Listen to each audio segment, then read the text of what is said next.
happened to Moira Anderson? Moira was a bright, bubbly 11-year-old girl who disappeared 6 weeks before her 12th birthday on Saturday the 23rd of February 1957 near Coatbridge, Glasgow. Moira vanished after being sent on an errand and was last witnessed on a bus being driven by paedophile Alexander Gartshaw. Alexander's daughter has always maintained that he had abducted and killed Moira. And in 2014, prosecutors took the unprecedented step of announcing that Gartshaw would have been indicted for Moira's murder if he were still alive. Moira's body has never been found, despite searches being carried out in various parts of Monklands as recently as 2017. Which leaves the question, what happened to Annie Boyerson? On the 4th of December 2005, the body of Annie Boyerson was discovered face down and fully clothed on Prestwick Beach, Scotland. The death of Annie was officially recorded as a suicide, but her family aren't so sure. On the days leading up to her death, she travelled from Edinburgh to Prestwick. She was filmed on CCTV leaving Prestwick International train station and soon after entering the main terminal at the airport itself. However, after spending less than 5 minutes there, she suddenly left without ever checking in for her Ryanair flight to Sweden. Less than 24 hours later, her body was discovered by a dog walker on the nearby Prestwick beach. Her passport, wallet, clothes and some books belonging to a Swedish library were found in a bag beside her body. Her mum says she stepped up her efforts to retrieve unseen evidence in the form of her daughter's post-mortem photographs. The family has always believed Scottish authorities were premature in determining Annie's cause of death and that these photos may contain crucial evidence. As it stands, what happened to Annie Boyerson remains a mystery. The Voynich manuscript is a mysterious book no one understands. It was written in the 15th century in an unknown language and despite many professional attempts is still undeciphered. The book is filled with astrological signs and many types of unknown plants as well as entries that are possibly gynecology related. One theory is that the book was disguised as a woman's health book in order to hide something deeper. On July 1st, 1951, at 9 p.m., Mary Reisser's son, Dr. Richard Reisser Jr., had left his mother after a visit. Reisser, who was 67, would not be seen alive again. The door to Reisser's small apartment was warm at the handle and too hot to touch. Firefighters burst into a soot and smoke-filled apartment, and Reisser was gone, and only a pile of black ash remained. Police found coil springs from the chair and part of Reisser's backbone. Her left foot sat in the pile, still wearing a black silk slipper. Her skull, reports say, had shrunken to the size of a cup. Firefighters found evidence of extreme heat. Bare candle wicks towered above puddles of melted wax. Smudges of smoke had stained the tops of the walls, and warped electric switches lined the room. Lower down, the walls were clean and the electric switches looked normal. Reisser's newspaper sat untouched, and the sheets on her bed were still white. Mary Reisser went up in flames without the rest of the room burning.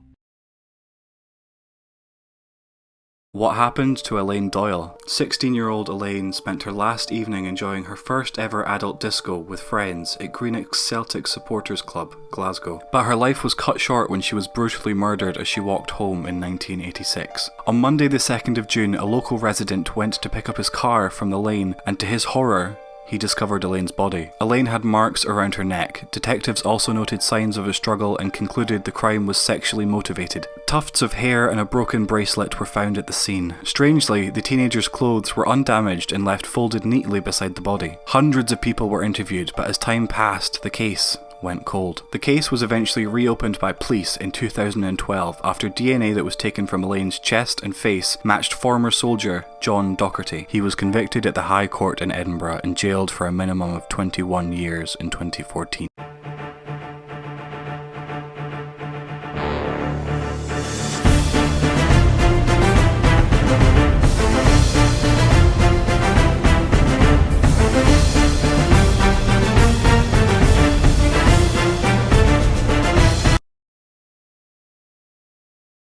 Now, I've always wanted to go to Canada, but Dismembered Feet, washing up on the shore of its beaches, has me second-guessing myself. Now, the first of these feet washed up in 2007, and it was a foot still in its Adidas sneaker. Wow, I never knew Adidas shoes were that durable. They should put that on their box, you know, like Nike's got, just do it. Adidas can have, will stay on your foot, even if it's cut off.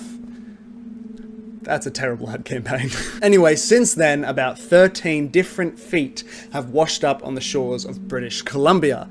And in my opinion, that's 13 too many. Now, there are tons of theories as to why these feet are washing up on the shore. The most prominent are plane crash remnants to a serial killer who has a foot fetish. I guess it would be a foot phobia if they're cutting them off and throwing them away. Well, whatever the cause is, it's definitely weird and definitely creepy.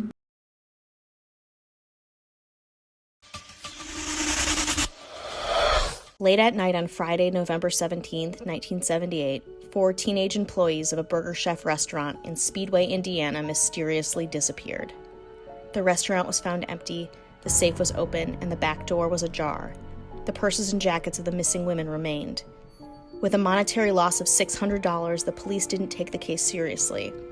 Thinking it was simply petty theft, the scene was cleaned by employees the next morning.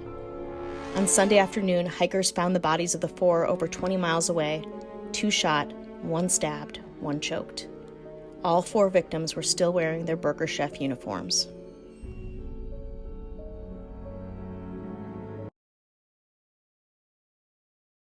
Did you know on October 9th, 1976, a small town in Ireland experienced a really bizarre situation that still remains a mystery to this day? Well, apparently around 7 p.m. that day, a very thick fog covered the small town. So a lot of people were terrified and went into their homes and locked their door. Well, some of the people that had to be out and about ended up calling police saying that they spotted dead people. By morning time, when the fog went away, there were over 60 sightings for dead people. The police said it's probably just a prank, but what everyone found extremely odd is at the local graveyard, there were graves that were dug up and missing bodies, and no one knew what happened to them. Isn't that insane? What do you think about that? Do you think it was one big prank, or were dead people really roaming around the city? I mean, where are they?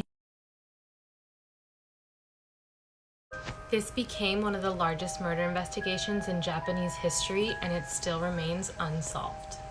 In December 2000, an intruder broke into the Miyazawa family's home and murdered the entire family.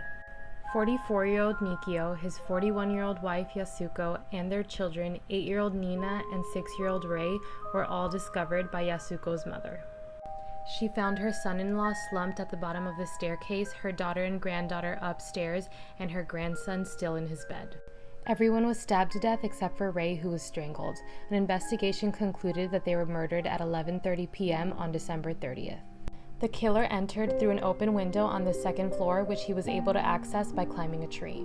The killer stayed in the house several hours after the murder. He ate their food, used their computer, and even took a nap. Despite leaving fingerprints and DNA, authorities still don't know the killer's identity. There's a 20 million yen reward for anyone with information. This murderer called his victim's family every week for 4 years and still remains unidentified. For several months, Dorothy Scott received phone calls from a man she didn't know. He threatened her and told her he was watching her every move. On May 28, 1980, Dorothy offered to take her coworker to the hospital after she noticed a bad bug bite on his arm. Once he was discharged, she told him that she would bring her car around to pick him up. Her coworkers saw her car, but it sped off past them and they couldn't tell who was driving it. No one heard from her after that, and the following morning her car was found on fire in an alley. A week later, an unknown man called Dorothy's mother to tell her that he had her. He then proceeded to call every week for the next 4 years. On August 6, 1984, they found her remains under dog remains. The cause of death was undetermined. After her death made the news, the killer made one last phone call and asked, "Is Dorothy home?" This case remains unsolved and the man's identity is still unknown. On June 11, 1962, the unthinkable happened at Alcatraz, which was a former high-security prison on an island off of San Francisco. 3 prisoners managed to escape. They created papier-mâché heads so it looked like they were sleeping and dug a hole through the wall with spoons. They also met in the utility corridor behind their cells to build rafts. The night of the escape, they climbed up the ventilation shafts and down to the shore. The following morning, there was an extensive air, sea, and land search for them. All that was found was a paddle, wallet, and remnants of a raft. The fate of the men is unknown to this day. There's many theories as to what happened. Some people think they drowned, but others think they survived and lived the rest of their lives somewhere in South America. What do you guys think? The unsolved mystery of skyjacker D.B. Cooper. A man was aboard a commercial flight and threatened to detonate a bomb if he didn't receive his ransom money. The plane was forced to land and he received his money. He released all the passengers but ordered the crew to fly him to Mexico. En route, in the middle of a thunderstorm, with the cash in hand, he parachutes from the plane. After a 45-year-long investigation, nobody knows his identity, his whereabouts, or his motive.